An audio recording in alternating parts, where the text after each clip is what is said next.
वासुदेवाय हरये परमात्मने कृष्णनाशाय गोविन्दाय नमो नमः। भजे वसन्तम् नवनीतचोरम् गोपाङ्गनानां जगकुलचोरम् अनेकजन्मा जितपापचोरम् झोराग्रगण्यम् पुरुषं नमामि। नारायणं नमस्कृत्य नरं चैव नरोत्तमं देवीं सरस्वतीं व्यासं ततो जयमुदीरयेत्। सच्चिदानन्दरूपाय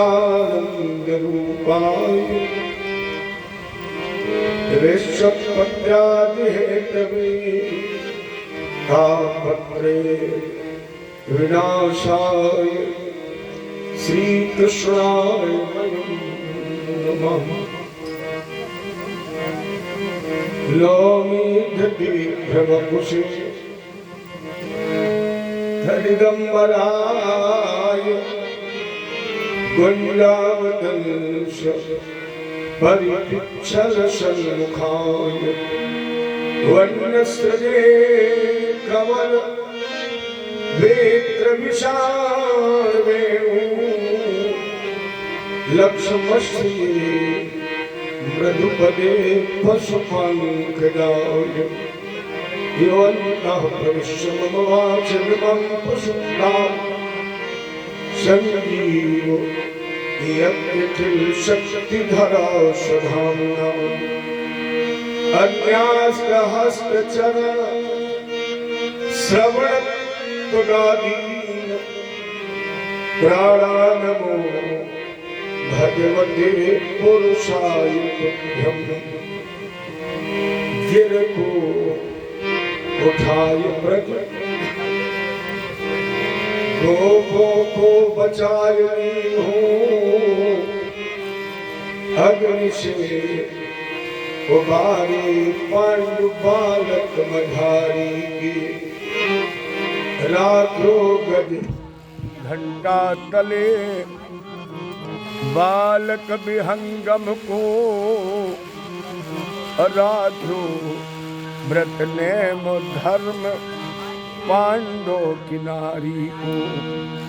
गज की अरज सुन ग्राह से छुड़ायो शीघ्र भारत में राखो प्रण भीष्म ब्रह्मचारी को। तीन विध तापहारी संग सुखकारी है जो मोह को भरोसो वाही श्यामले बिहारी को। हे भारत के सारथी लाखों बार प्रणाम आकर दूर संभालिए मन की छुट्टी लगाम। भगत भक्ति भगवंत गुरु चतुर नाम बपुए दिन के पग बंदन किए नासत विघ्न अनेक करो प्रणाम। करम मनवानी करो कृपा सेवक सुत जानी अग्निम बलधामम। हे श्री राम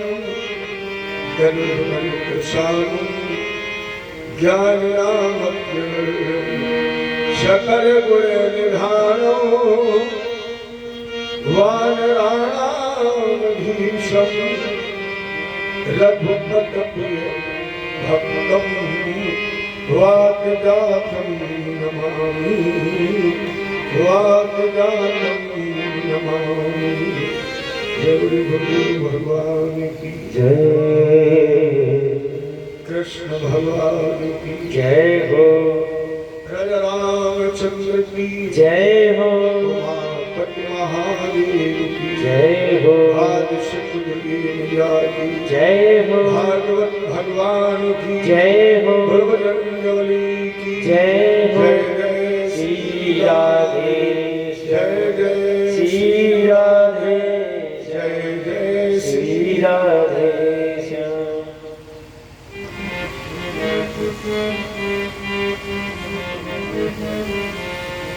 हरि पार करेंगे तेरी नैया, पार करेंगे तेरी नैया, भज कृष्ण कन्हैया। पार करेंगे तेरी नैया, भज कृष्ण कन्हैया। पार करेंगे तेरी नैया, भज कृष्ण कन्हैया।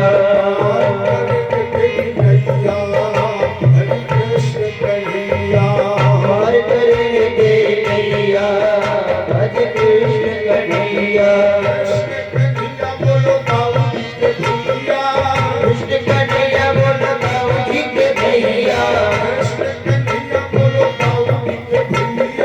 कृष्ण कन्हैया बोलो ताऊ जी के भैया। कृष्ण कन्हैया हरि कृष्ण कन्हैया। करेंगे तेरी नैया, भज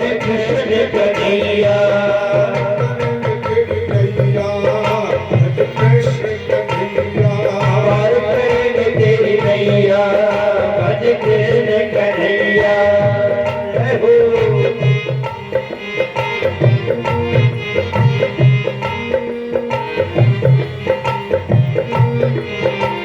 बाल कृष्ण गोपाल हमारो,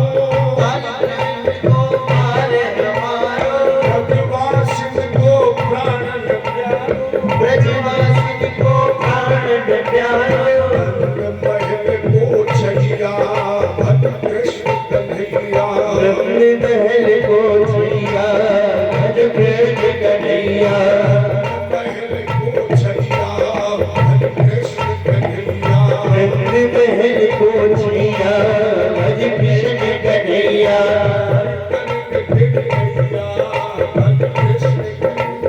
पार करेंगे तेरी नैया, भज कृष्ण कन्हैया। पार करेंगे तेरी नैया, भज कृष्ण कन्हैया। बाल बाल संग भेड़ चरावे, बाल बाल संग भेड़ चरावे, लूट लूट दधि माखन खावे, लूट लूट दधि खावे। माखन चोर कहैया, भज कृष्ण कन्हैया। माखन चोर कन्हैया, भज कृष्ण कन्हैया। करेंगे तेरी नैया, भज कृष्ण कन्हैया। पार करेंगे तेरी नैया, भज कृष्ण कन्हैया। पार करेंगे तेरी नैया, भज कृष्ण कन्हैया। पार करेंगे तेरी नैया, भज कृष्ण कन्हैया। कृष्ण कन्हैया बोलो ताऊ जी के भैया, कृष्ण कन्हैया बोलो ताऊ जी के भैया। कृष्ण कन्हैया बोलो ताऊ जी के भैया। कृष्ण कन्हैया बोलो ताऊ जी के भैया। पार करेंगे तेरी नैया, भज कृष्ण कन्हैया। पार करेंगे तेरी नैया, भज कृष्ण कन्हैया। तेरी नैया, भज कृष्ण कन्हैया। पार करेंगे तेरी नैया, भज कृष्ण कन्हैया। तेरी नैया, भज कृष्ण कन्हैया। जय बोले कृष्ण भगवान की जय हो, बाबर भगवान के चरण भगवत के रूप में प्रकट बाबर पवित्र भागीरथी के तट पर संवाद के रूप में श्रीमद् भागवत की अमर कथा, जिसमें आज हम पंचम दिवस प्रथम पाली में प्रवेश कर रहे हैं और भागवत जी की कथा में हम आप चतुर्थ स्कंद में प्रवेश कर रहे हैं। तृतीय स्कंद तक की कथा कल हमारे आपके बीच में हुई। आज हम चतुर्थ स्कंद में प्रवेश कर रहे हैं और इस चतुर्थ स्कंद में शैलभूमन की जो दूसरी कन्या है आकृति, ये रुचि प्रजापति के साथ आई गई।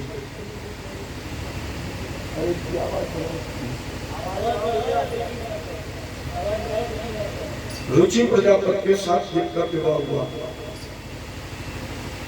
शब्द भगवान का प्रकट, जिनका विवाह दक्षिणा नाम की कन्या से हुआ। ये जो यज्ञ हमारे आपके बीच में होते हैं, यही भगवान का अवतार है स्वयं, और इनकी पत्नी का नाम है दक्षिणा। अर्थात यज्ञ के बाद जब तक हम दक्षिणा नहीं देते हैं तब तक हमारा यज्ञ पूर्ण नहीं होता है, क्योंकि धार्मिक अनुष्ठान में धर्म पत्नी का सहयोग आवश्यक है। जैसे 12 पुत्र पैदा हुए और ये स्वयंभू मनवंतर में तुषित नाम के देवता कहलाए।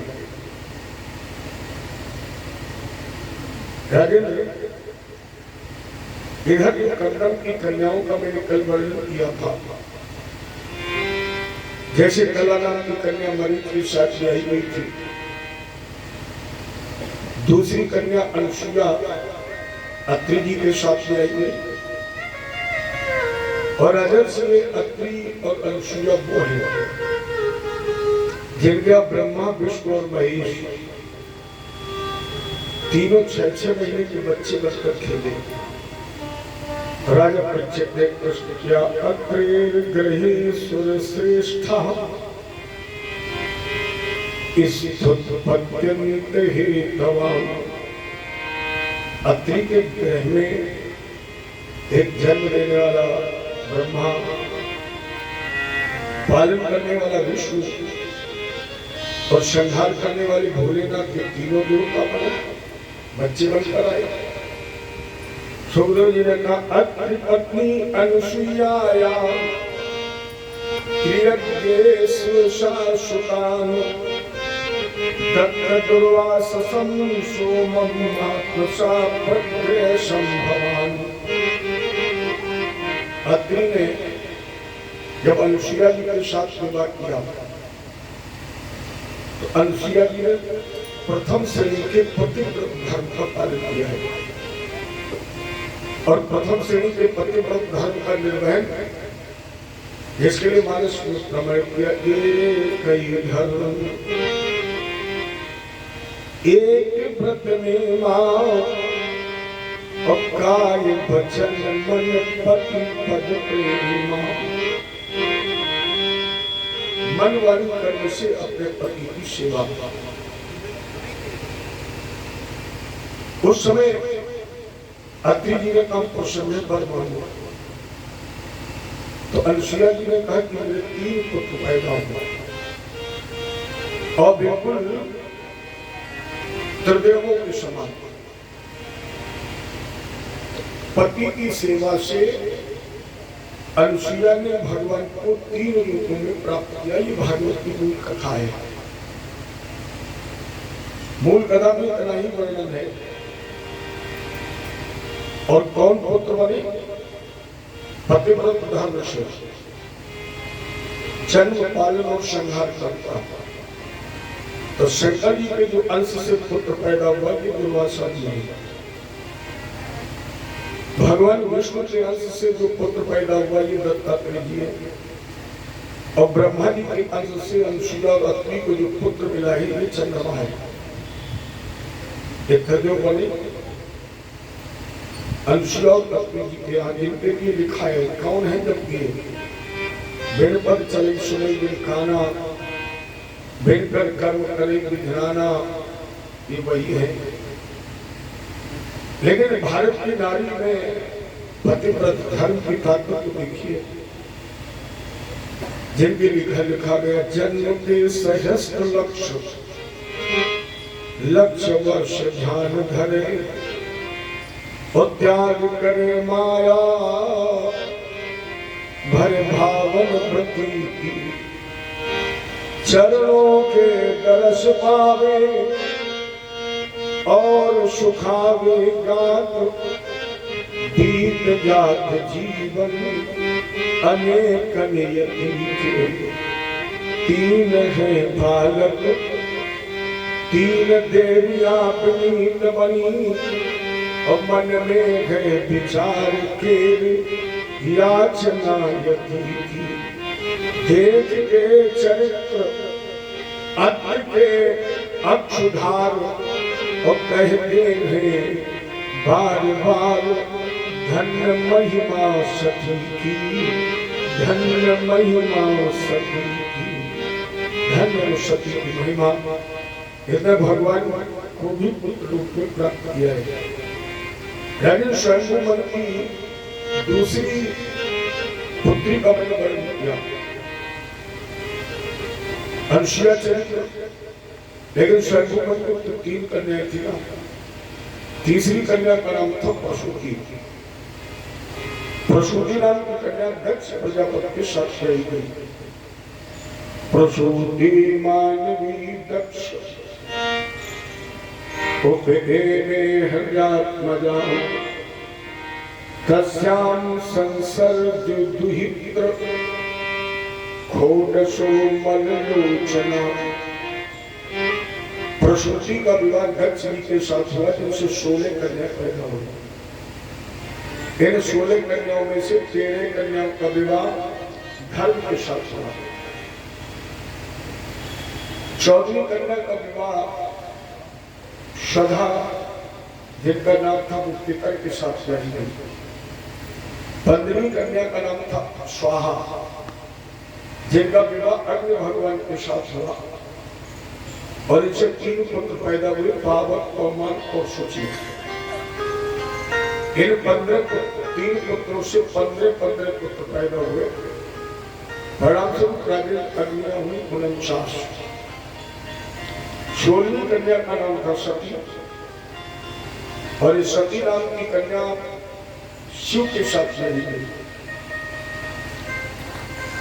लेकिन उसी सती ने अपने पिता दक्ष के यज्ञ में प्राण त्याग किए। राजा परीक्षित ने पूछा, क्योंकि भवे शीलवतां श्रेष्ठो दक्षो दुहित्र वत्सला। मैंने भी ये सुना है कि दक्ष 16 कन्याओं में सबसे ज्यादा सती को ही चाहता है, सती को ही प्रेम करता है। और जो पिता जिस बेटी को सबसे ज्यादा प्यार करे, सबसे ज्यादा चाहे, और वही बेटी जाकर अपने पिता के यहाँ प्राण त्याग दे, कारण क्या है? और ऐसा लोग कहते हैं कि ससुर दामाद का विरोध भी हो गया, जबकि कष्टम चराचरम गुरुम निर्वैरम शांति विग्रहम आत्मा रामम कथम देहि दैवतो जगतम महत्। जब भगवान शंकर के समान सरल, सज्जन, सीधा, सस्ता, भोलेनाथ के समान कोई सस्ता तो होता नहीं है। चावल चढ़ा दीजिए 4 को 4 लोग ले लीजिए। जलधारा मुझे इतनी पसंद है, आपके पास कुछ ना हो केवल जलधारा दीजिए, शंकर जी को खुश हो। यमलोक से आपको बात देते हैं, कितने सस्ते। आप मन में सोचे हमें पूजा करनी है और पैसा भी नहीं खर्च करना है, तो फिर कहीं भी कूड़ा के ढेर में सड़क के किनारे खड़ा होगा धतूरा, उसमें कौन से पैसे लगेंगे? शंकर जी पर चढ़ाते थे, धतूरे का फल है, फूल है, बेल पत्ती है, बेल पत्ता है, अरे लकड़ी पत्रा से भोलेनाथ खुश रहते हैं, अपनी आत्मा में जो रमण करते हैं, इन्हें जग से मतलब ही नहीं। और ऐसे विरागी, आत्मरागी, आत्मचिंतन करने वाले शिव का विरोध हो गया दक्ष से क्यों? मेरे दो प्रश्न हैं। पहली जिज्ञासा है कि सती ने पिता की आप प्राण क्यों त्याग किया, जबकि सबसे ज्यादा प्यार करते हैं? और शिव जैसे विरागी का झगड़ा अपने ससुर दक्ष से कैसे हुआ? सुंदरी ने कहा बेटा इसका सबसे सरल उत्तर तो ये है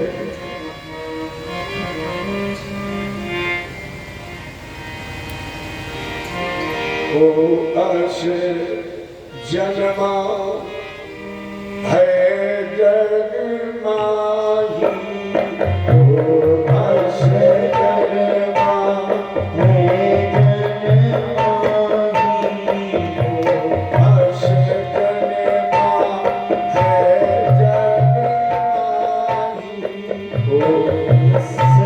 जग माही,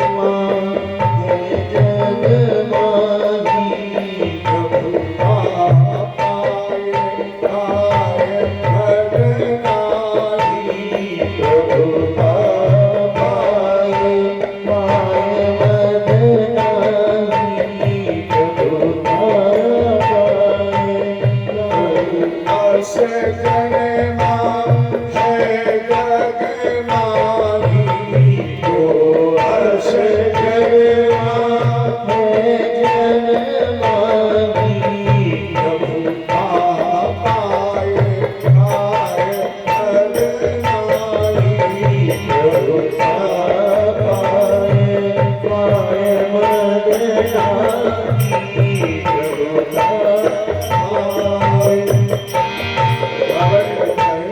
अश जन्मा है जग माही।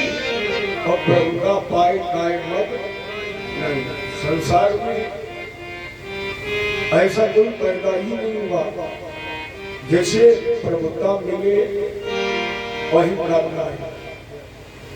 तीन जगह तो ऐसी है जहाँ मानो ना भी चाहे तो भी अहंकार आता है। तो सबसे पहला स्थान है बाहुबल। अगर शरीर में ताकत है या घर परिवार में दो चार लाठी गोली कट्टा तमंचा वाले हैं तो अहंकार आपके देर नहीं लगेंगे। जरा से विवाद हुआ बोले चलो हम तैयार हैं तो उसका अहंकार बनता है। दूसरा स्थान है धन बल। अगर पैसा ज्यादा हो जाए तो भी अहंकार। तीसरा स्थान है पद बल। पद बड़ा बन जाए, पदासीन हो जाए तो भी अहंकार। और दयोग से दक्ष के पास तीनों चीजें हैं। दक्ष के पास बाहुबल भी है, भृगु जैसे भाई है जो वैदिक परंपरा में प्रवीण है। पदबल भी है, राजा है, राजा नहीं है। आज के उन्होंने ब्रह्मा जी ने प्रजापतियों का भी प्रजापति बना दिया और जैसे प्रजापतियों के प्रजापति बने में आ गया अहंकार और अहंकार बस उन्होंने पूरा विश्व सजाम शक्ति समेता परमर्शयम् तथा मर्गा सर्वे शानुगाम मुनियों।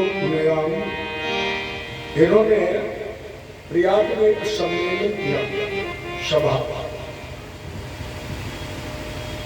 उस समय दक्ष जब सभा मंडप में प्रविष्ट हुए तो जो भी सभा में बैठा था वो सब उठ करके सम्मान में खड़े हो गए।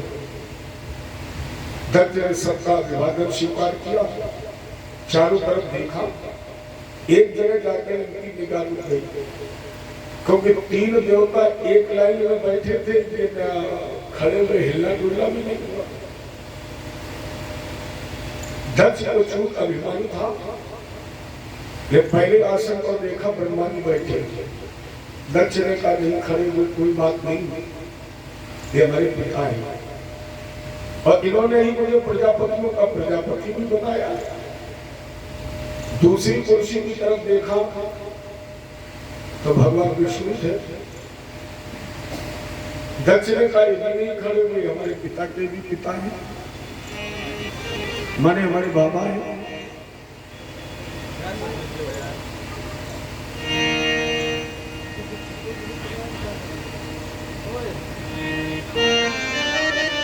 जय बोले कृष्ण भगवान की अरे सही करो, इसमें कौन बज रहा है, क्या बज रहा है? हेलो बड़ा इसकी आवाज पता नहीं।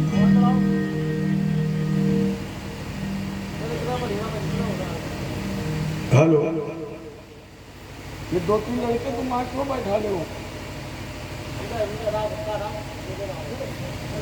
जय बोले कृष्ण भगवान की जय हो।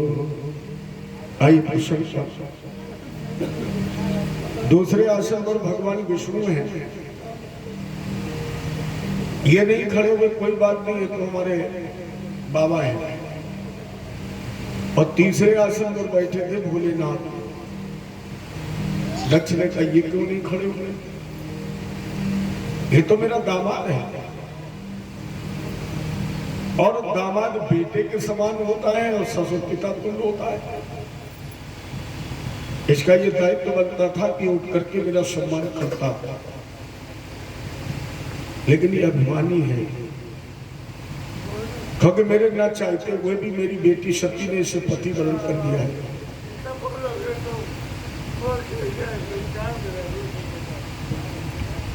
वरण कर दिया है, इसलिए कट शब्दों का दक्ष ने प्रयोग किया। अरे पाखंडी, नग्न वेश धारण करने वाले भूतों के सरदार शंकर जी ने नेत्र बंद कर लिए। भगवान शंकर ने सोचा नीचम आंख कतल कोई नहीं, आंख बंद कर लो, कोई है ही नहीं। फिर नेत्र बंद करके बैठ गए। दक्ष का उतना आवेश बढ़ने लगा तो नंदीश्वर ने श्राप दे दिया, दक्ष जिस वाणी जिस मुख के द्वारा तुम शिव की निंदा कर रहे हैं कि तुम्हारा ये सब काट दिया जाएगा। जब शिव कृपा करेंगे तब इस तन पर बकरे का सर जुड़ेगा, फिर इसी तरह तुम में आ लेना। भैया भरकू बैठे थे और नंदीश्वर को श्राप दे दिया। शिव के जितने भी अनुयायी होंगे वो सब लग्न वेशधारी हो जाएंगे। नंदीश्वर ने कहा तो भरकू हमें तुम्हें श्राप देते हैं, जितने भी कर्मकांडी ब्राह्मण होंगे वो सब धनीन हो जाएंगे। शंकर जी ने सोचा कि यहाँ बैठे रहेंगे, इसी तरह श्राप एक दूसरे को लगते रहेंगे, इसलिए उठकर कैलाश पर्वत पर चले गए। दक्षिण का ये तो एक भी शब्द नहीं बोला, तो क्यों ना इसे सामाजिक तिरस्कार किया जाए, इसलिए इष्टवा सवा बाजपेयी। महाराज जब भृगु से मुक्त निकोला ब्रह्मस्थान विभु चाओ बृहस्पतिम समानम बृहस्पतिम शवम नाम समारेभे कृततमम्। प्रणाम करो तो भृगु के माध्यम से इन्होंने कनखल नाम के स्थान पर वाजपेयी यज्ञ की रचना की। यज्ञ कराएंगे, सबको बुलाएंगे, केवल भक्त शिव को नहीं बुलाएंगे। निमंत्रण पड़ गए, यज्ञ का शुभारंभ हुआ। देवता सबरवाज विमान पर बैठकर जा रहे थे दक्ष के यज्ञ की तरफ। सती जी ने विमान देखे, पूछा बोले बाबा विमान कहाँ जा रहे हैं? शंकर जी ने बताया तुम्हारे पिता ने यज्ञ किया है, हमें निमंत्रण नहीं दिया। सती जी ने सोचा कि वहां मेरी 15 बहनें होंगी, माँ पिता, इसलिए भोले बाबा को प्रणाम करके कहा महाराज पिता भवन कुत शोभरम।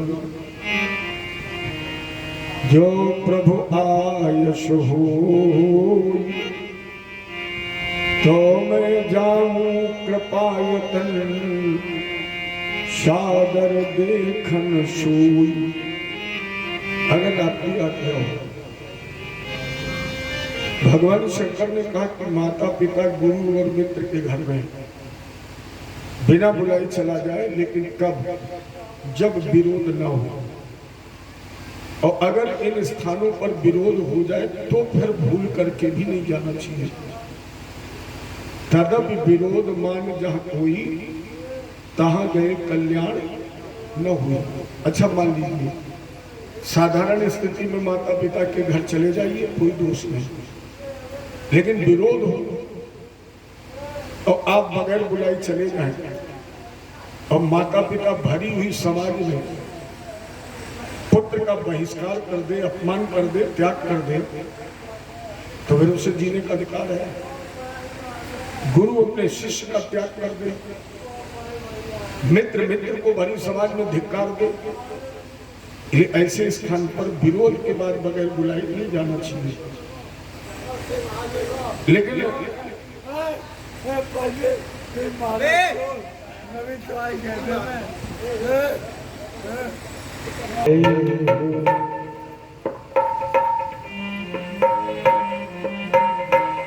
मधुर मधुर नाम सीताराम सीताराम, मधुर मधुर नाम सीताराम सीताराम, मधुर नाम सीताराम सीताराम, मधुर मधुर नाम सीताराम सीताराम, सीताराम सीताराम सीताराम सीताराम सीताराम सीताराम सीताराम, मधुर नाम राधे श्याम राधे श्याम, मधुर मधुर नाम राधे श्याम राधे श्याम, मधुर मधुर नाम सीताराम सीताराम, मधुर मधुर नाम सीताराम सीताराम, सीताराम सीताराम सीताराम सीताराम, सीताराम सीताराम सीताराम सीताराम, मधुर मधुर नाम राधे श्याम राधे श्याम, मधुर मधुर नाम सीताराम सीताराम। हरे कृष्ण भगवान जय हो। तो भगवान शंकर ने कहा तदपि विरोध मान जा कोई तहाँ गए कल्याण न हो। लेकिन सती ने फिर वही जिद की, अगर आपका आदेश हो तो मैं पिता की महल में जाऊं। भगवान शंकर ने ललाट की तरफ देखा, मस्तिष्क की तरफ। संभावित स्वजनात् पराभवो यथा सद्धो मरणाय कल्पते। भगवान जान गए कि अब सती का मरण निश्चित है। एक बार मैंने समझाया नहीं मानी तो पति से सती का वियोग हो गया।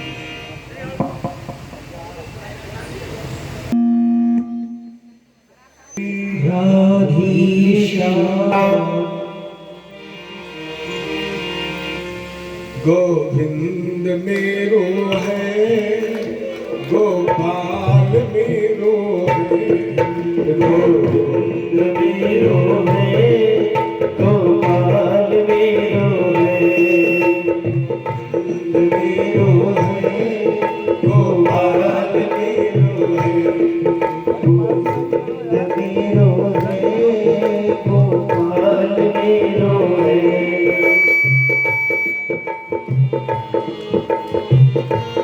हेलो हेलो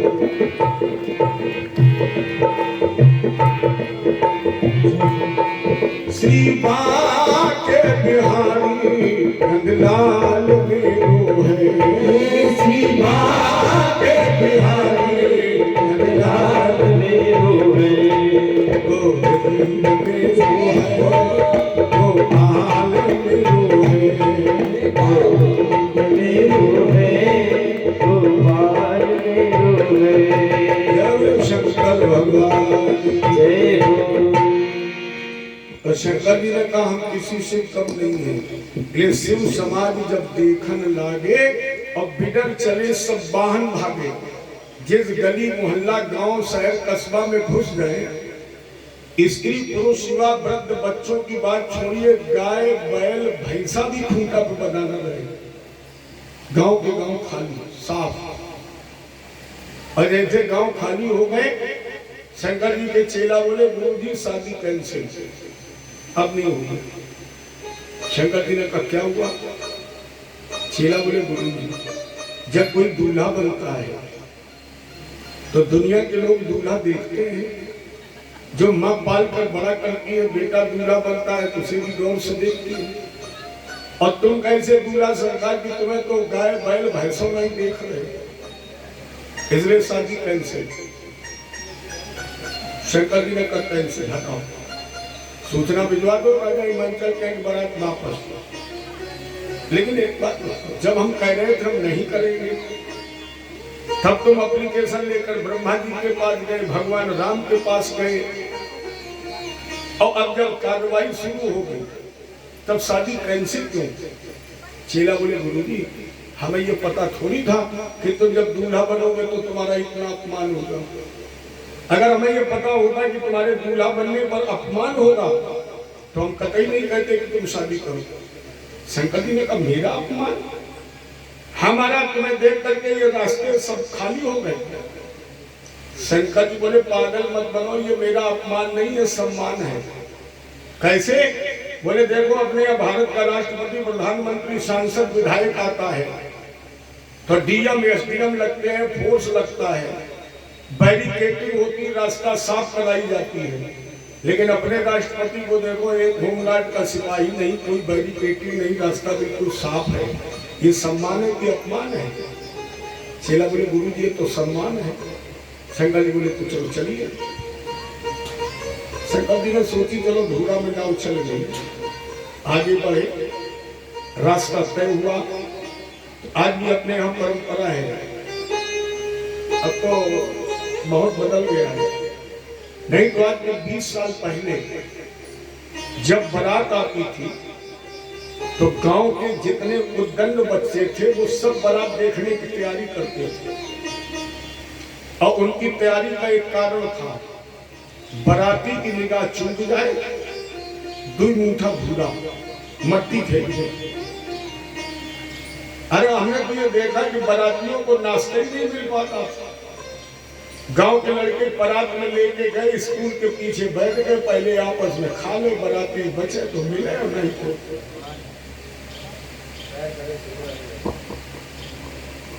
सोने दो, उसकी किस्मत में सोना लिखा है। सोना कोई साधारण चीज है? तुम्हें मिलो चवन्नी भरता हूँ और 3 घंटा सोना पैदा करता है। जय जय श्री।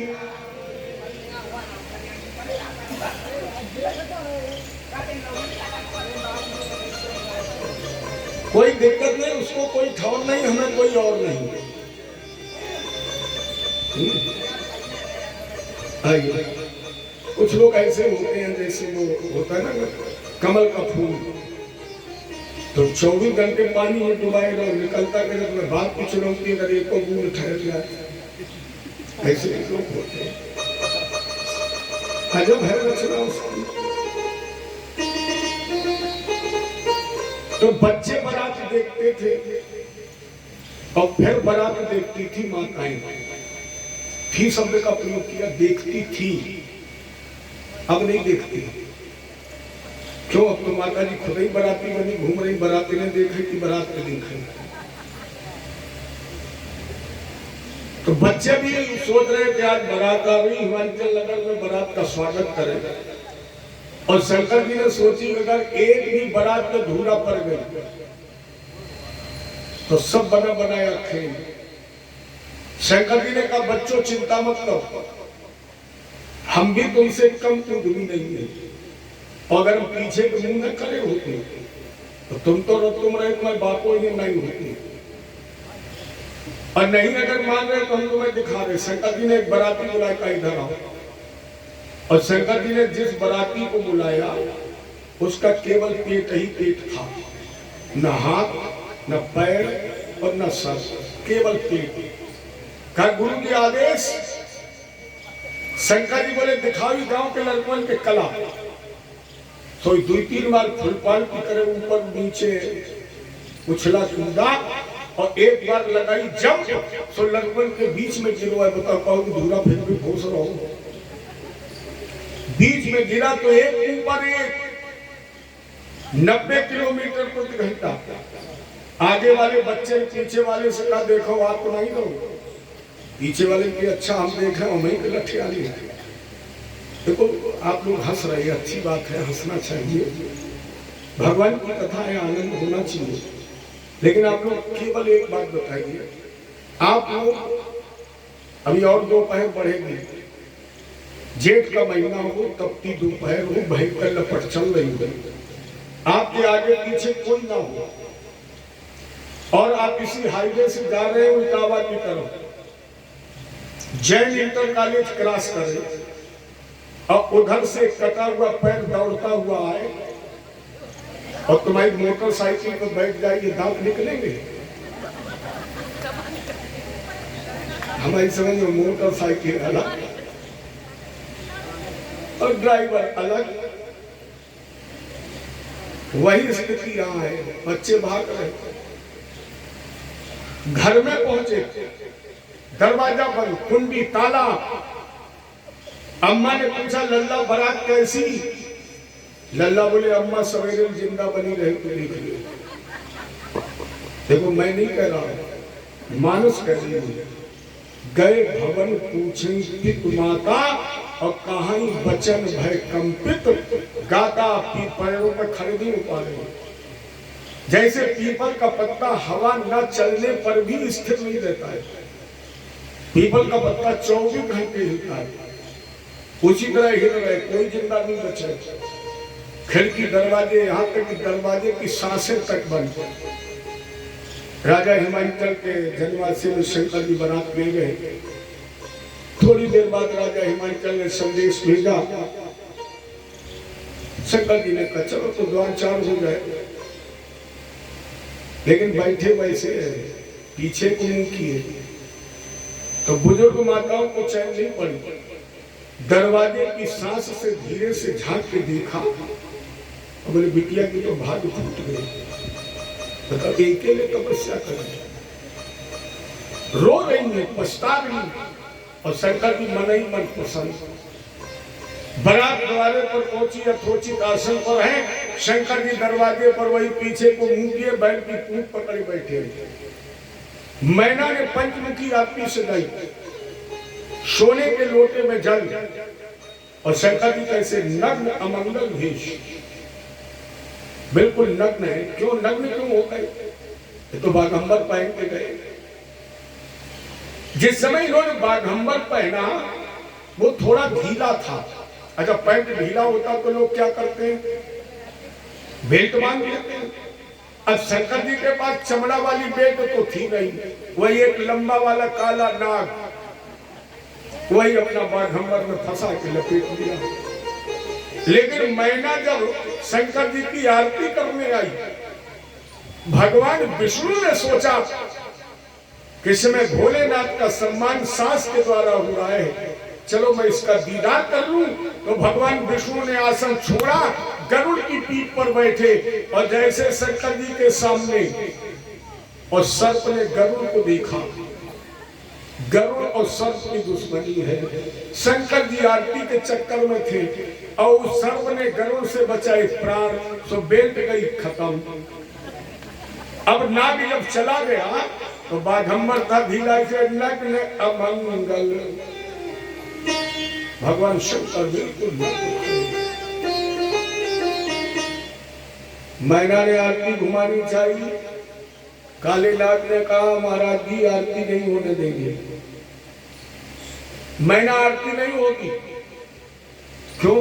नाग ने सोचा 5-5 दीपक जल रहे हैं और एक चिंगारी शंकर जी की दाढ़ी जटा में लग गई तो मोरों गायब हुई है, तो बेलते गायब भई, इसलिए आरती नहीं होगी। लेकिन मैना नहीं समझी और जैसे इन्होंने आरती ओम जैसे ओमकारा एक बार थाली घूमी तो नाग ने भी फन घुमाया और जैसे चेहरे के सामने थाली आई तो करिया नाग ने मारी फुसकार और जैसे फुसकार मारी तो 3 मीटर खरिया और 2 मीटर लुटिया अलग। मैना धड़ाम से गिर गई, दांती बन गई, बेहोश हो गई। शंकर जी ने के पंडित जी हमारो आचमन कराओ चाहे न कराओ, मैना के मुंह में आचमन को पानी डालो, कम से कम इन्हें के होश आए। दांती बनी। बरातियों ने देखा, बोले भोला शादी कैंसिल, अब नहीं हो सकती, अब किसी कीमत पर नहीं होगी। शंकर जी ने कहा अब क्या हुआ? बराती बोले ब्याह के चक्कर में नहीं दिखाई पड़ रहा, सास ने कितना तुम्हारा अपमान कर दिया, तुम्हें देख करके आदमी की थाली लोटा पानी का फेंक दिया, दांती बन गई, बेहोश हो गई। शंकर जी ने कहा ये अपमान नहीं है, ये मेरा सम्मान है। चेला बोले सम्मान कैसा? शंकर जी ने कहा जिसमें मैना आरती उतारने आई और मैना ने देखा कि मेरे दामाद के मस्तक पर चंद्रमा शोभा पा रहा है और जिसके मस्तक पर चंद्रमा शोभा पा रहा हो उसे दीपक दिखाने की जरूरत है। इन्हें मारे शर्म के मैना ने थाली फेंक गई। बोलो ये अपमान है कि सम्मान है? चेला बोले गुरु जी कुछ तो सम्मान लग रहा है, लेकिन वो पानी की लुटिया करी सो। चेला बोले, शंकर जी बोले अरे पगले देख रहा ना सर पर गंगा जी लहरा रही और जिसके सर पर गंगा जी लहरा रही है उसे एक लोटा पानी की जरूरत है, इसलिए लोटा भी फेंक दिया। चेला बोले ये भी ठीक है, लेकिन ये बेचारी दांती बांधे मरी जा रही सो, ये भी सम्मान। शंकर जी बोले हाँ, ये बेचारी कुछ बोल नहीं पा रही है, इतनी प्रसन्न है, इतनी आनंद विभोर है कि वाणी से शब्द नहीं निकल रहे हैं। इन्हें लेट करके मुझे दंडाकार प्रणाम करके करी भोले बाबा मेरी वाणी में शब्द नहीं है, आइए मेरा जीवन धन्य हो गया। चेला बोले बिल्कुल ठीक गुरु जी। बोले फिर बैठो। भगवान विष्णु बुलाया, बोले बारात लौटा ले चलो। भगवान विष्णु बोले अबे तो नाश्ता नहीं हो। शंकर जी बोले तुम्हें नाश्ता की पड़ी है, नाश्ता ही खत्म। और जहाँ सास की दमाद पे अस्थाई ना रहा वहाँ नाश्ता मिलेगा, लौटा ले चलो बारात। बारात वापस। मैना ने फिर पार्वती जी को गोद में बैठा लिया, नहीं होगा विवाह। क्यों ना हिमालय की चोटी से कूद जाऊं, गंगा की गोद में समा जाऊं, लेकिन विवाह नहीं होगा। और जब मैना ने रोना शुरू किया तो मैया पार्वती भी रोने लगी, लेकिन दोनों के रोने में अंतर है। मैया पार्वती जी कैसे सोच रही है, मेरी मां का ये दुर्भाग्य को देखिए, जगत गुरु सामने खड़ा रहा और मैना उसे पहचान नहीं पाई, इसलिए रो रही। राजा हिमांचल का शादी हो ना हो, कम से कम भोजन वोजन तो करा दिया जाए। और जैसे राजा हिमांचल बारात शाला में पहुंचे और बारात देखी, राजा हिमांचल ने कहा पूरी मेहनत में कहा अब बताओ रसगुल्ला कौन खाएगा? जिनके हाथ है उनके मुंह नहीं, जिनके मुंह है उनके पेट नहीं, जिनके पेट है उनके पाए नहीं, जिनके पाए हैं उनके हाथ ही नहीं, कौन खाएगा? और इनकी तैयारी कितनी अच्छी है। बाबा ने लिखा है यहाँ हिमाचल रथे बिताना, कितनी सुंदर प्यारी। यहाँ हिमाचल रचे बिताना अति विचित्र, यहाँ हिमाचल रचे बिताना अति विचित्र नहीं जाए बखाना।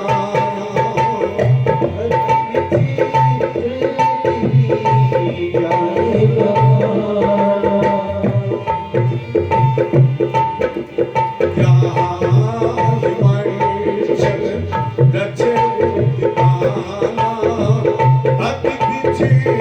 नहीं जाए बखाना।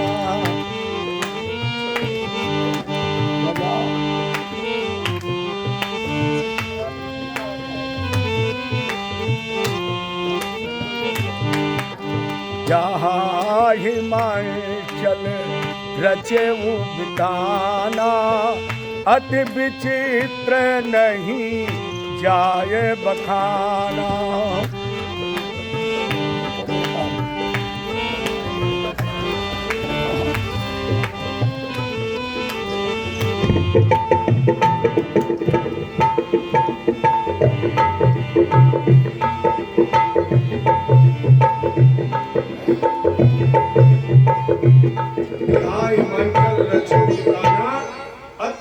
नहीं जाए बखाना। और बराती कैसे? राजा हिमाचल का सारा परिश्रम निरर्थक। और जैसे में अभिमान आया, शंकर जी ने कहा पिताजी चिंता मत करो, 2 बराती ऐसे हैं मेरे पास, अगर वो बंधन मुक्त हो गए तो लुटिया थलिया करहिया भी बचाना मुश्किल है। लेकिन फिर भी सारा नहीं समझे। शंकर जी ने बुलाया, शिव पुराण में इनका नाम है श्रृंगी और भृंगी, लेकिन हम आप आम बोलचाल की भाषा में इनका नाम रख देते हैं शुक्र और शनि, लेकिन नाम श्रृंगी भृंगी है। शंकर जी ने कहा जाओ बारात से भोजन करने के लिए।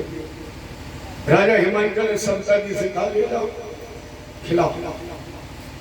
और जैसे समता जी लेकर के चले, रास्ते में बच्चे बोले ये बंटवारा कर लो, हम तो खाइए काम नहीं, खाना खान कर रहे हैं, बंटवारा कर रहे हैं। देखे बंटवारा क्या हो रहा है। तो शनि ने कहा जितनी लोहे की, तेल की और काली, ये तीनों चीजें हमारी जिम्मे हैं। शुक्र ने कहा तो दादा चिंता मत करो, हुंडा पत्तल कच्चो पक्को आलू भाटा बच्चों सो हमारी जिम्मे है। अगर जब कम भोजन वाले होते तो दूर व्यवस्था नहीं होती, बोले बैठा रहो। कहीं भंडारे के दरवाजे पर लगाया गया आसन, एक ने डाला पत्तल, दूसरे ने सब्जी, तीसरे ने पूरी, चौथे ने पानी, और शनि ने दृष्टि खोल आंख खोल करके देखा। शनि का सारा खेल आंख से ही होता है। और जैसे शनि ने आंख खोल करके देखा तो पूरी की बात छोड़ो पकड़ी गई, फिर पत्तल डाली गई, लेकिन पूरी आई, शनि देखे पकड़ी गई। शुक्र ने कहा कुछ मामला बना। शनि ने कहा 2-2 पूरी से क्या होगा। फिर बोले भंडारा से जो पूरी सब्जी लेके निकले उनके घाई देखो, से भरे कद्दू की बाल्टी, तब छोला वोला नहीं चलता, कद्दू बाल्टी भरे चले आए। और जैसे शनि ने देखा तो हाथ ही कान कर एगो डंका बाल्टी सब गाए। वही पूरी वाले की दशा। शुक्र ने कहा, शनि ने कहा ऐसे नहीं। फिर बोले हमें चाहिए झंगन। और पहले पूरी वाले तो झुग्गा बनते तो 5-5, 10-10 कुंटल की पूरी एक ही। शुक्र ने कहा एक बात समझ लो, पूरी आएगी तो डलिया ही नहीं, झुग्गा थोड़ी 10 कुंटल के बाहर आएंगे। शनि ने कहा पागल हो, अरे झुग्गा बाहर नहीं आ सका, हम तुम तो भीतर जा सका। तो दोनों पत्थर तो छोड़े और जैसे भंडारा के अंदर घुसे और शुक्र शनिश्चर ने चारों तरफ देखा तो केवल भटिया ही बची। जैसे दोनों ने चारों तरफ देखा तो लुटिया थलिया कढ़िया भगौना हुंडा पत्तल आरदाना बारदाना आलू भाटा सब। और जब सब खा गए, बच्चे बड़ी जोर से रोए और बोले बाबा भूख के मारे दम निकल ही जात ना। बोलो आपका खरीदो हमें, सब तो खा गए। दोनों बच्चों पकड़ा हाथ और बारात खाला की तरफ लेके गए। राजा हिमाचल लेकर मर गए। नाई ने चपरे में नाक कटवा दिया। बताइए इतनी अच्छी हमने भोजन की व्यवस्था की और ये 2 लड़कों को भोजन नहीं करा पाए। सबका जिधर आप क्या है सर, बच्चों को भोजन नहीं करा पाए। नाई बोला अगर उत्तर हमने इतनी तेज आवाज में दे दिया तो ना कभी नहीं कटी है, कट जाएगी। क्यों, क्या हुआ? नाई ने राजा साहब केवल भटिया ही बची है। पहले ये पता लगाओ करहल के टेंट हाउस में कोई भगवना गौना खाली हो तो जल्दी कद्दू पूरी की व्यवस्था हो जाए। राजा हिमाचल जान गए मैंने अहंकार किया है। ये शंकर जी के चरण पकड़ लिया, आस पूछ तुम और घबरानी। शंकर जी ने कहा मेरी शरण में आ गए तो चिंता ही नहीं करो, मत चिंता करो। बृहस्पति जी को बुलाए, गुरु जी तुम चले जाओ। राजा हिमाचल ने सत्ता जी से कहा गुरु जी का ले जाओ। और नाई ने जैसे पैर से लेकर सर तक देखा, बोले हमें लगा राजा साहब के संगपात हुई हो। खैर पहले गए थे लड़का और अब जा रहे पुरखा। अब मारे डर के आगे आगे भाग रहा है और फिर एकदम घूमा, पेड़ की तरह धड़ाम से पैरों पर गिर गया। गुरु जी अगर नाराज ना हो तो एक बात पूछे। बृहस्पति ने कहा पूछो। अरे हम तो रिश्तेदार हैं, बारात में आए, जो पूछोगे बताएंगे। बोले गुस्सा ना हो तो पूछो। बृहस्पति ने कहा पूछो, नाराज नहीं होंगे। तो नाई ने पूछा गुरु जी ये बताओ जो दो छोटे छोटे बिस्के बेला आए थे उनके तुमको हो। बृहस्पति ने कही हमें उनके गुरु न उनके तो ही गो कल्याण। चेला कन्हैया तो खा गए पधारे गुरु जी, लेकिन बिन गुरु भवन धरे न कोई, चाहे सुरंच शंकर सब होई। बिन सदगुरु नर फिरत भुलाना, भटकत फिरत न मिले ठिकाना। बिना गुरु की कृपा से गुरु जी ने तुलसी का दल छोड़ा, मैया अन्नपूर्णा का ध्यान किया। ओम भिक्षाम दे कृपा अवलंबन करी माता अन्नपूर्णेश्वरी। जैसे अन्नपूर्णा स्तोत्र गाया, भंडारा परिपूर्ण हो गया गुरु की कृपा से।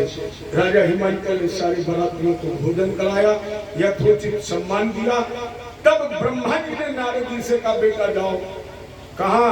बोले मैना को मनाओ, समझाओ, बताओ। नारद जी ने कहा पिताजी हम आग लगा तो सकते हैं, जहां बताओ वहां लगा दें। लग जाए और फिर कोई कह दे पानी डाल दो, घी तो डाल सकते, पानी नहीं डालेंगे। इसलिए आप भी चले। क्यों? बोले मैना नाराज किससे?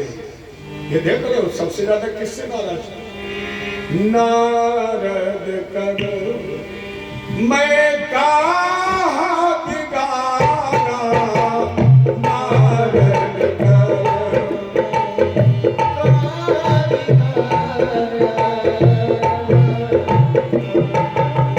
नारद कर मैं कहा बिगाड़ा, भवन बसत दिन मोर उधारा। नारद कर मैं कहा बिगाड़ा,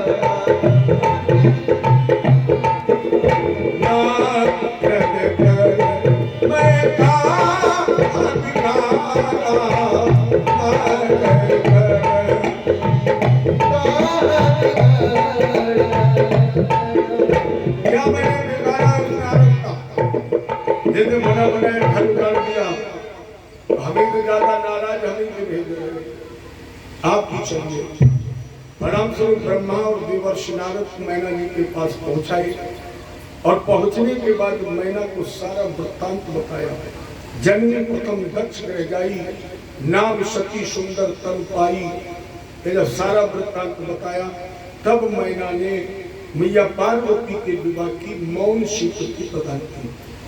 और जब मौन स्वीकृति मिल गई, अब शंकर जी आ गए मंडप के नीचे।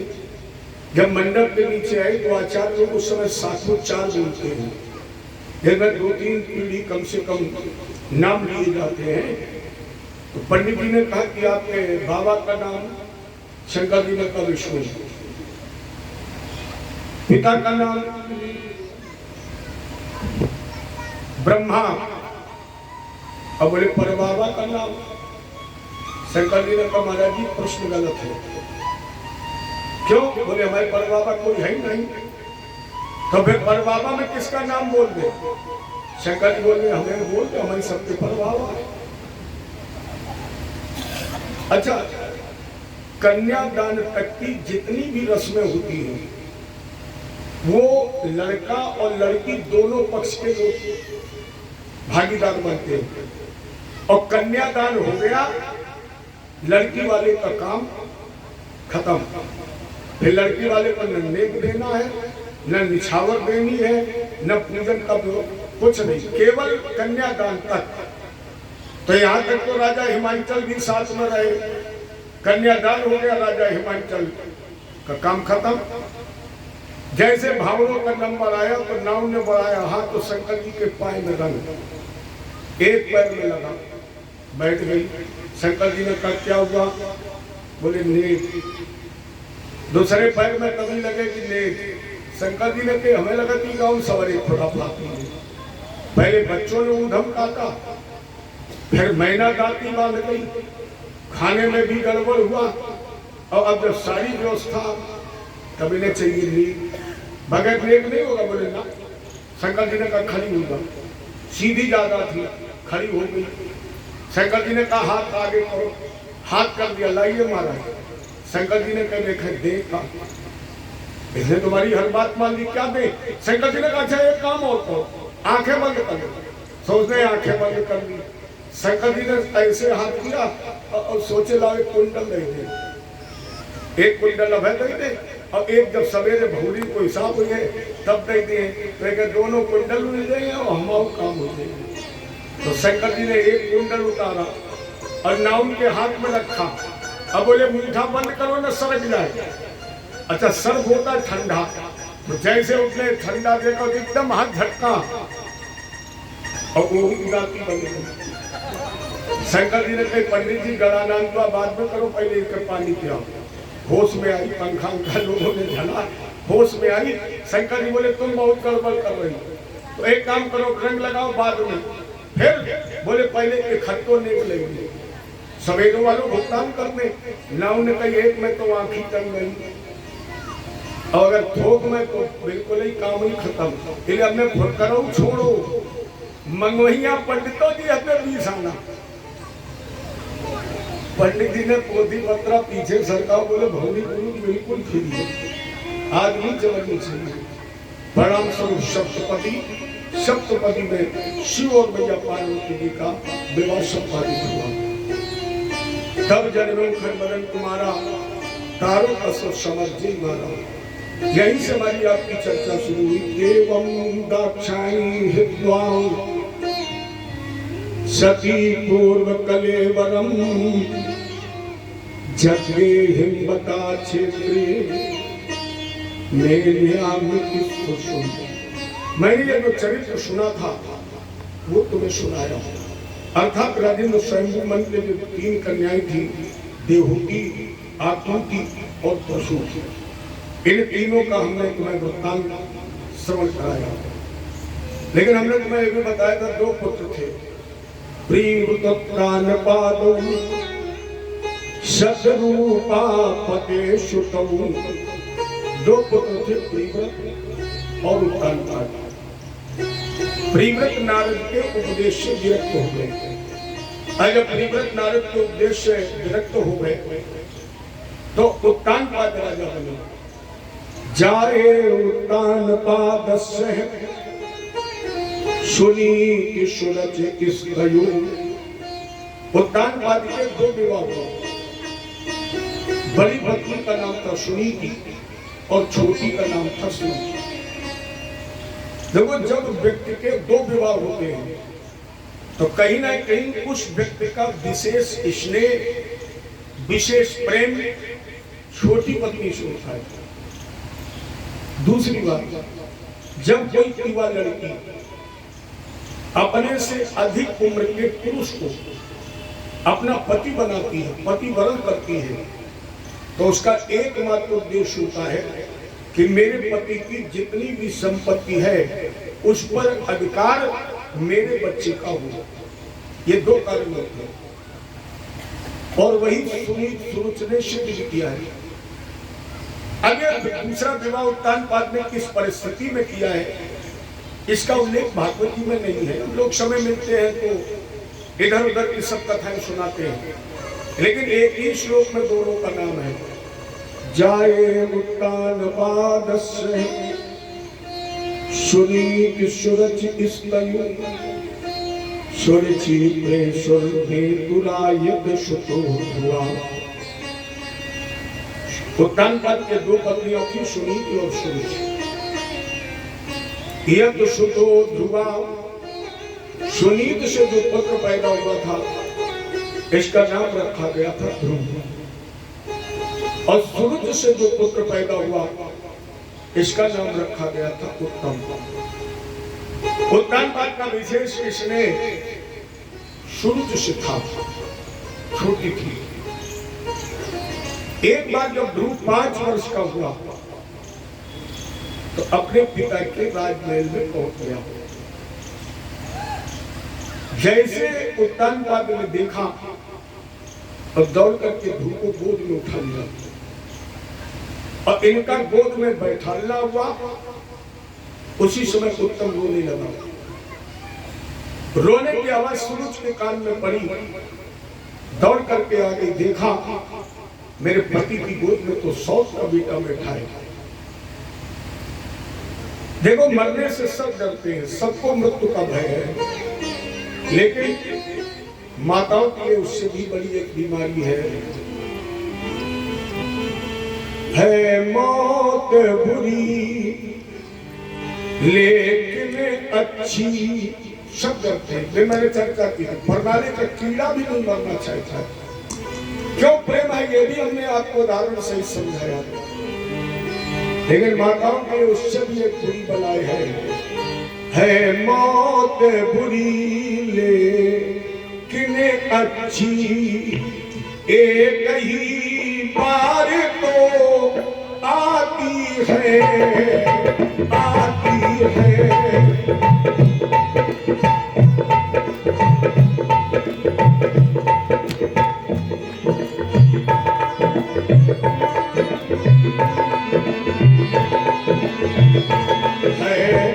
मौत बुरी लेकिन अच्छी।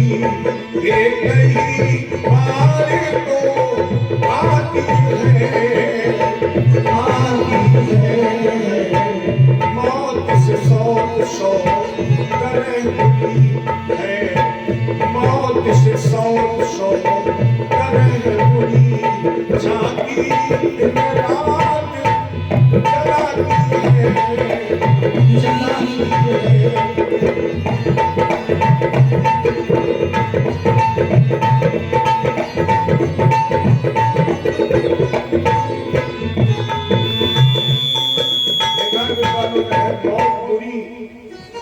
लेकिन अच्छी एक कई बार तो आती है। मौत से 100 तरह बुरी।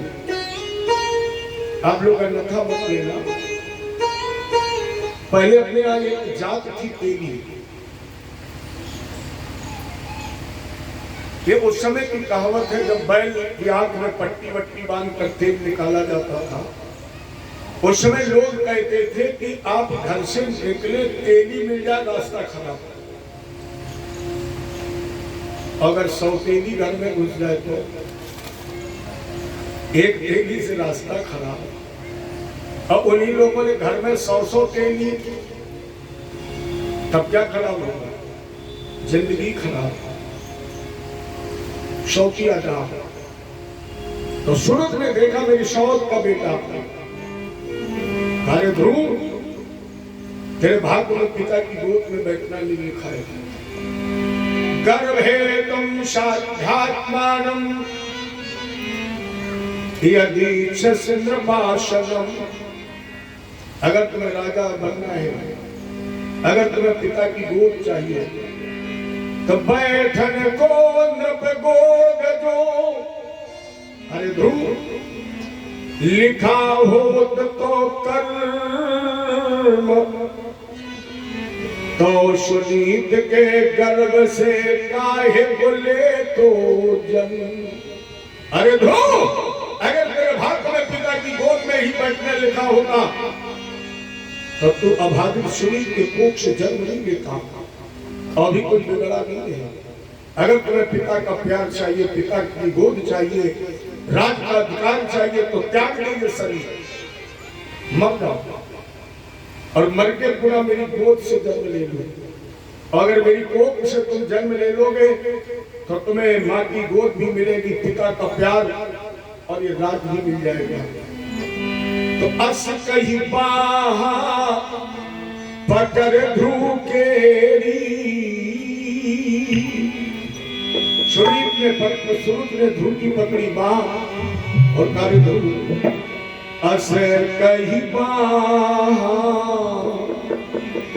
अस कहीं बाह पकड़े धूकेरी अस कहीं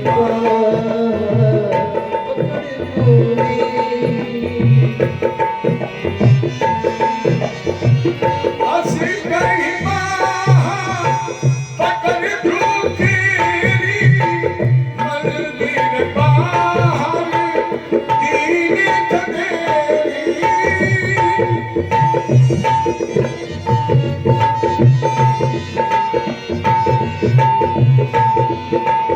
अस कहीं अस कहीं पकड़ धूकेरी अस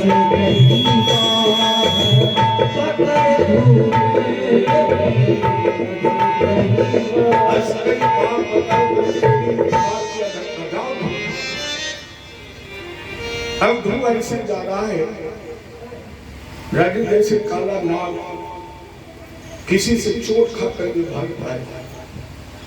आप छेड़ दे सर्प को तो कभी दाएं पर पटकता, कभी बाएं पटकता, कभी सामने लंबी लंबी फुसकारे मारता है, जहर उगलता है। उसी तरह आज ध्रुव जा रहा है आवेश में, दुख के कारण, क्रोध के कारण नेत्रों से गर्म गर्म आंसू बह रहे हैं।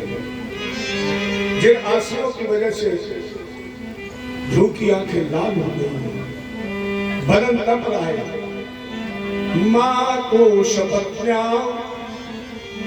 शतरक्त विद्धाओ और शशन रूखा दंड हो यथाहि हित्वा विशल्तम पितरम शर्वाचम अजगाम मातु प्रदुलम शकाशम।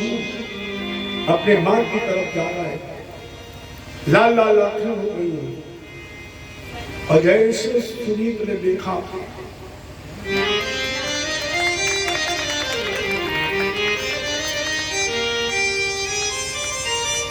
ऐसा लग रहा है आप कानपुर रहते हैं क्या? नहीं सर, आगरा रहते हैं।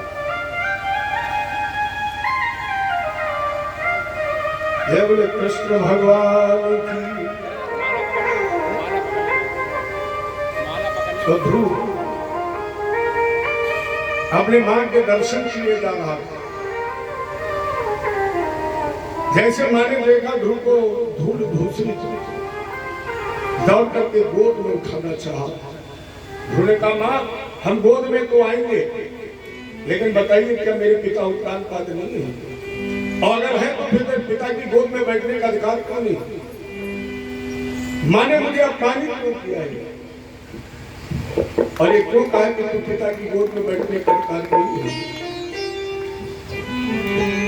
सुनीत्र का सुर सत्यम सुरक्षा अभिहितम भवन में और यद दुर्भगाया उदरे गृहीतो। सुनीत्र का बेटा शुरू से बिल्कुल ठीक ही तो कहा है कि तुम अभागी सुनील की कोख से पैदा हुए। अनन्य भावे निज धर्म भावते और मनास्यवस्था भजस्व पुरुषम। तुम अभागी सुनील की कोख से पैदा हुए हो, लेकिन अभी तुम्हें सुनील की गोद को बड़भागी की गोद बनाना है। और वो कैसे बनेगी? जब मैं मां बन जाऊंगी। ध्रुव ने कहा तो फिर मुझे पुत्र बनने का गौरव दीजिए। सुनील ने कहा तो मेरे पुत्र तो हो। ध्रुव ने कहा अगर आपकी कोख से जन्म लेने के बाद मैं तुम्हें मां नहीं बना पाया तो फिर अभी तक मैं पुत्र भी नहीं बना। तो पुत्र कैसे बनोगे? ध्रुव ने कहा मां सुने जननी सोई शुद्ध बड़ भागी। सुने जननी सोई शुद्ध बड़ भागी। सुने जननी सोई शुद्ध बड़ भागी। सुने जननी सोई शुद्ध बड़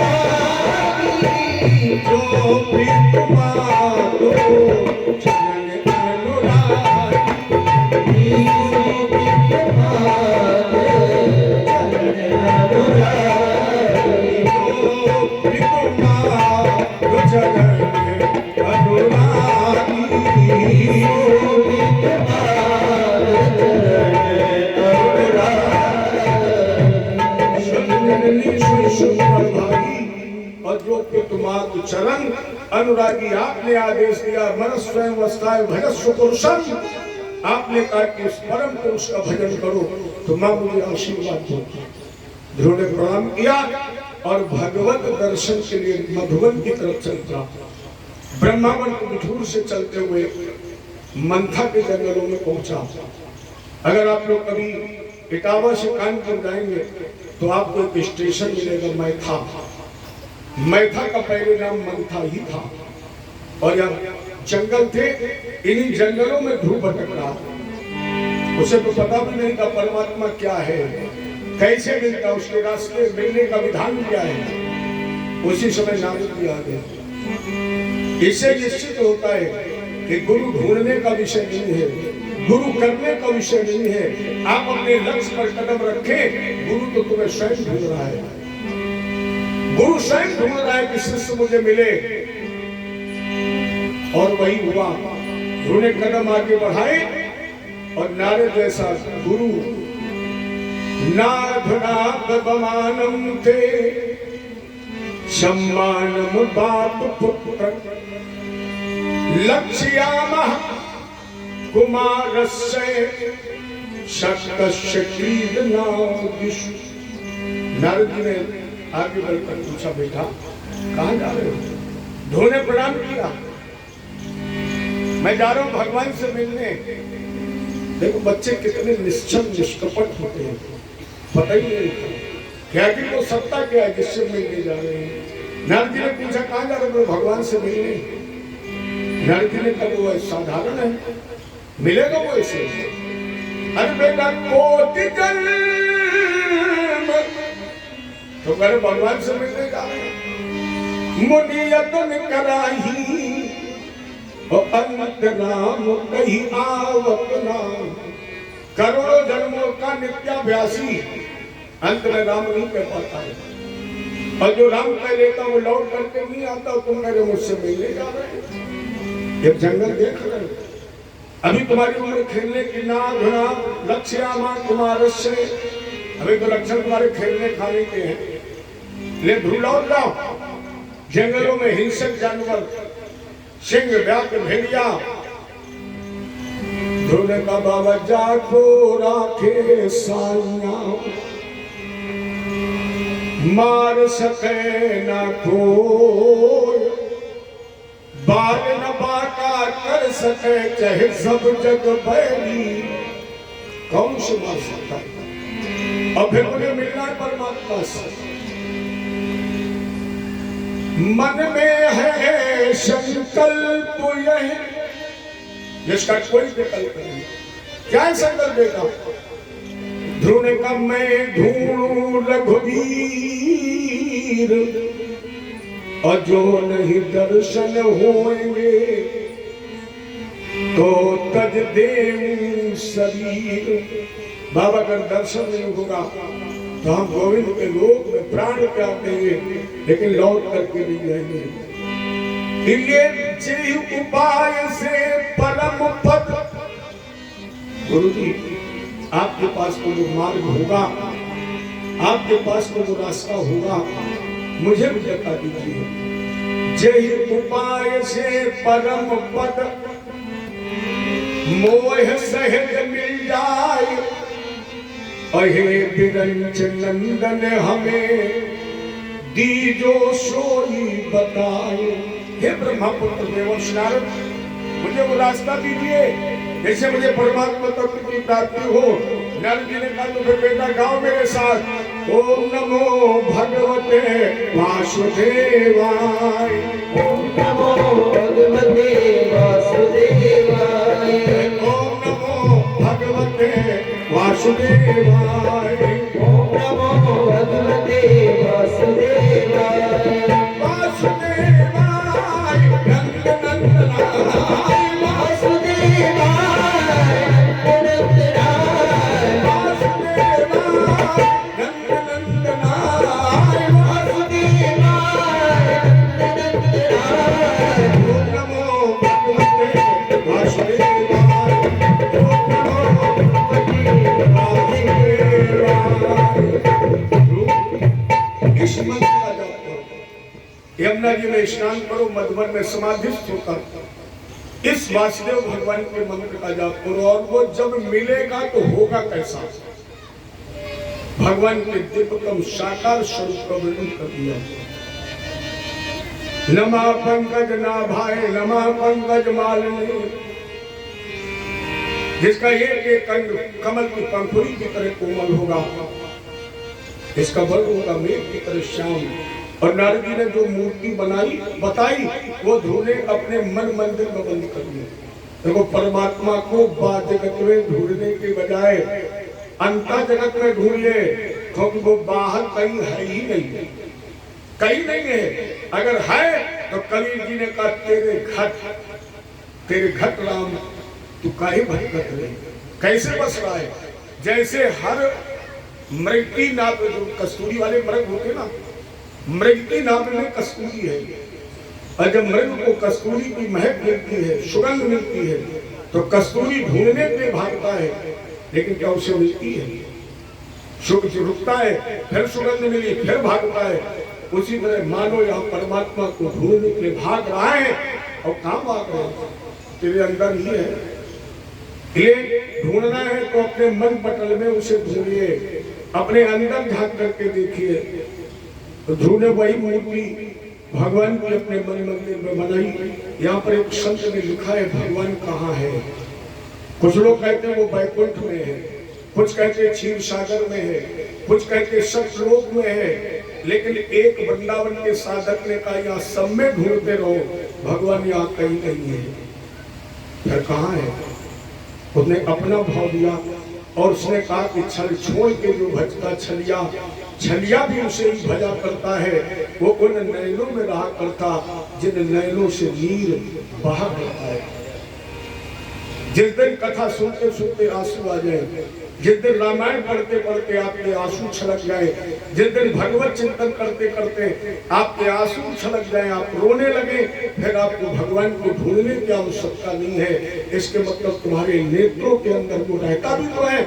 मीरा ने भी तो कहा बसो मेरे नयनन में नंदलाल, नेत्रों में जब वो आ जाता है तो अपने आप को अश्रुपात होने लगता है। एक और साधक ने लिखा अगर ढूंढना है उसे तो किस मंदिर में ढूंढिए। पहले भी अपने आप लोग गाते थे तेरे पूजन को भगवान बना मन मंदिर आलिशान। अरे सबके मन मंदिर में बंद कर दीजिए ढूंढना बाहर।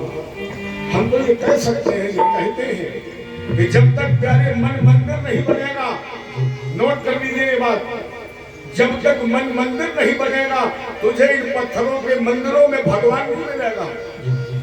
जब तक मन मंदिर नहीं बनेगा तब तक इन पत्थरों के मंदिरों में तुझे भगवान नहीं मिलेगा। और जिस दिन मन मंदिर बन जाएगा उस दिन तुझे किसी पत्थर के मंदिर में भगवान को ढूंढना नहीं पड़ेगा, जहाँ चाहेगा वहीं से तुझे दीदार हो जाएगा। ये मन मंदिर बनाओ। अब दुर्भाग्य इस बात का है कि मेरे और आप जैसे ही किसी व्यक्ति ने ये पत्थर की मूर्ति बनाई, हमने उसे मंदिर में रख दिया, वो भगवान बन गई और हम इस मूर्ति पर नाक रगड़ते मर गए। भगवान बनना तो दूर, हम आदमी नहीं बन पाए, हम इंसान नहीं बन पाए। पहले इंसान को बनो तब भगवान का दर्शन होगा। अरे सबके मन मंदिर में, सबके मन मंदिर में बसा हुआ भगवान भगवान। सबके मन मंदिर में, सबके मन मंदिर में बसा हुआ भगवान। सबके मन मंदिर में, सबके मन मंदिर में बसा हुआ भगवान। सबके मन मंदिर में, सबके मन मंदिर में हरि का देवस्थान, हरि का देवस्थान। सबके मन मंदिर में, सबके मन मंदिर में। ओ हरि का देवस्थान, सबके मन मंदिर में, सबके मन मंदिर में। एक जगह ना उससे खाली, एक जगह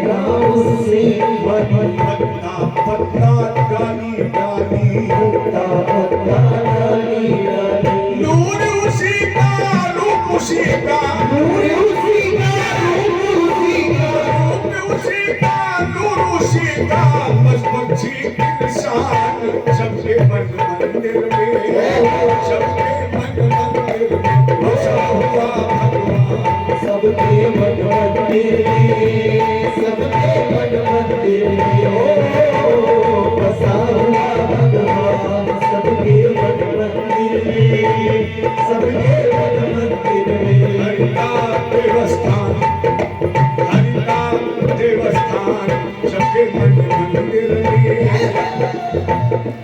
सबके मन मंदिर बना लिया ध्रुव ने। यमुना जी ने स्नान किया और मधुबन में एक पैर पर खड़ा हो गया। पहले महीने में तिरात्रम तिराक्रांते कपित बज्रासन, उन्होंने पहले महीने में 3 रात के बाद बेर और कैथे के फल खाए, दूसरे महीने में 6 रात के बाद पत्ते, तीसरे महीने में 9 रात के बाद जल, चौथे महीने में 12 रात के बाद एक बार मुंह खोलता, बड़ी लंबी श्वास खींचता, जो हवा चली जाती इसी को भोजन बना लेता।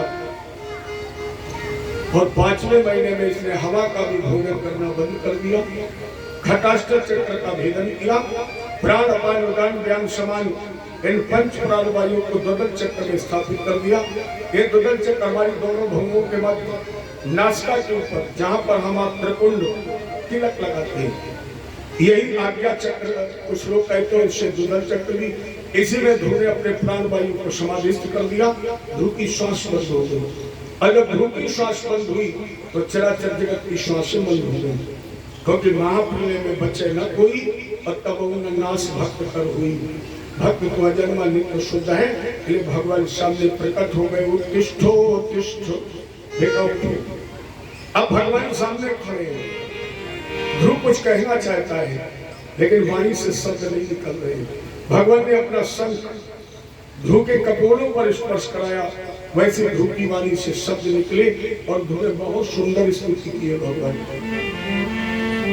प्रभु यो अंतः प्रविश्य, मेरे अंतःकरण में प्रविष्ट हो गए हैं। यो अंतः प्रविश्य मम वाचमिमं प्रसुप्ता असंजीव यत्खिल शक्तिधरा स्वधाम्ना अन्यास्त हस्त चरण श्रवणदुदादीन प्राणानमो भगवते पुरुषाय तुभ्यम। मेरे अंतःकरण में प्रविष्ट होकर जो अपनी चित्त शक्ति से मेरी सोई हुई हाथ पांव कान त्वचा आदि इंद्रियों को जीवित कर रहे हैं, ऐसे अंतर्यामी प्रभु हम आपको बार-बार प्रणाम करते हैं। भगवान ने हृदय से लगा लिया और ध्रुव को 36,000 वर्ष का राज्य और एक आशीर्वाद दिया, तुम्हारा सौतेला भाई उत्तम यक्ष के द्वारा शिकार खेलते हुए मारा जाएगा, जिसके वियोग में तुम्हारी माँ शुरू भी अपने प्राणों का त्याग कर लेगी और तुम्हारा राज्य निष्कंटक हो जाएगा। 36,000 वर्ष का राज्य भोगने के बाद मेरी गोद में, माने आकाश मेरी गोद है और उस गोद रूपी आकाश में तुम तारे के रूप में स्थित हो जाओगे। ये भगवान ने ध्रुव को आशीर्वाद दिया और ध्रुव भगवत दर्शन करके जब वापस आया तो सुनीत ने गोद में लिया, ठीक है, उत्तम ने आशीर्वाद दिया, ये भी ठीक है, लेकिन सुरुत ने गोद में क्यों उठाया?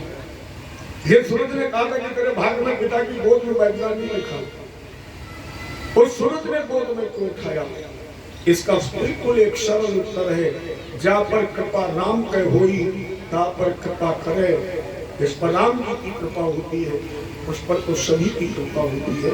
और फिर ध्रुव ने आदर्श भी को स्थापित किया है। जैसे राम जी 14 वर्ष के बाद जब वन लौटे उससे लौटे तो उन्होंने मैया कौशल्या जी को प्रणाम नहीं किया है।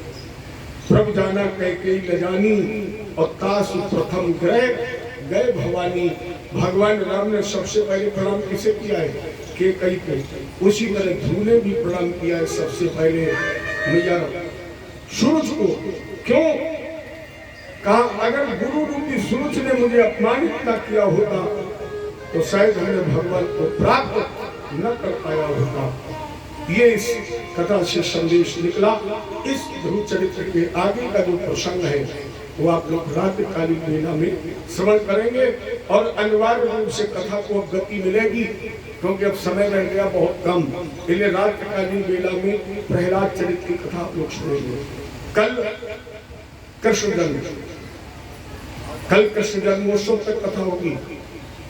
चलिए अब 2 बार नाम उसके बाद आरती और प्रसाद।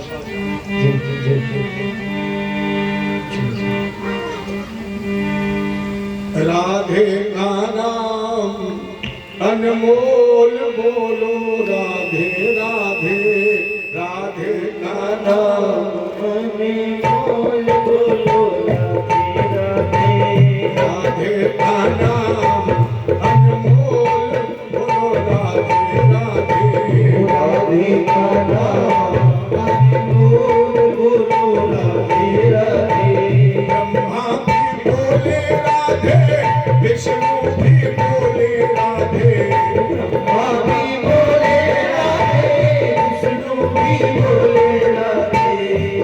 करती डमरू से आवाज आई, राधे राधे शंकर की डमरू से आवाज आई, राधे राधे राधे का नाम अनमोल बोलो, राधे राधे राधे का नाम अनमोल बोलो, राधे राधे जय मेरा रानी सरकार की जय हो। आप सभी लोग प्रेम से अपने अपने स्थान पर आरती।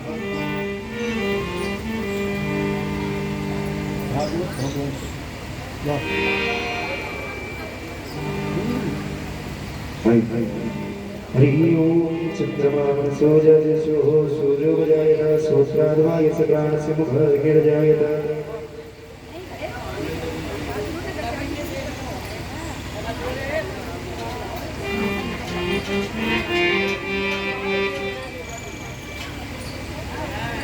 बड़े सुंदर भाव से पावन में आरती करेंगे। श्री भागवत भगवान की है आरती, जय हो। पापियों को पाप से है आरती, श्री भागवत भगवान की है आरती, पापियों को पाप से है आरती, श्री भागवत भगवान आरती, पापियों को पाप से है आरती, श्री भागवत भगवान की है आरती, पापियों को पाप से है आरती। करो आरती, करो आरती, आरती पावन आरती, करो आरती, करो आरती, पावन आरती, पावन आरती। श्री भागवत भगवान की है आरती, पापियों को पाप से है आरती, श्री भागवत की है आरती।